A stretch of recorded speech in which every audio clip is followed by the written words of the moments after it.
1, go.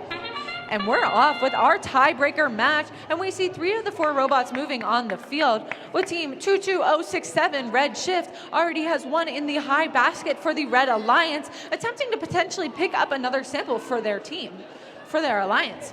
On the Blue Alliance, we see both of these robots parked in their respective parking zones, and we see a potential specimen on the ground that can be scored in teleop with 1 more second in autonomous.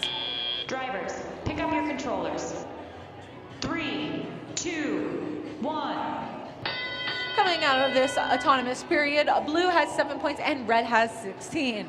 Now jumping in here to teleop, we see at least 3, potentially all 4 robots are alive and flopping like fishes around on this field here. We see Circuit Breakers scoring a specimen on that high bar, which gives their alliance 10 points. Well, as we see the Blue Alliance team 22132 has a specimen, or a sample, in hand and is going for that high basket, and they successfully score 8 points for their alliance. On the red side here, we see Circuit Breakers lining up to potentially score another specimen. They're working hard and they got it. The Red Alliance successfully scores another specimen on the high bar, adding 10 points into their total for their alliance.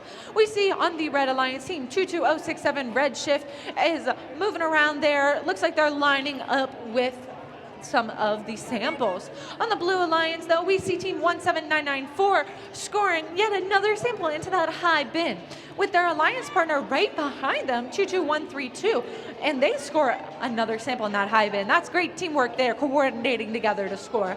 With 50 seconds left in the match, Blue has 39 and Red has 56. We see the Circuit Breakers with another specimen in hand, heading towards that high bar to potentially line it up and score a specimen on that high bar, adding another 10 points to that Red Alliance total, as we see the Blue Alliance lined up over there, working together to score as many samples as possible in that high bin. That seems to be their strategy for the match. With less than 30 seconds left in teleop, let's see what these teams choose to do. They can either continue to score those samples and specimens, or they can choose to ascend on that center structure. And it looks like the Blue Alliance team 17994, with 12 seconds left to go, has made a first level ascension, where Red Shift is lining up and makes contact. Level 1 ascension with 5, 4, 3, 2, 1. Give it up for our tiebreaker match.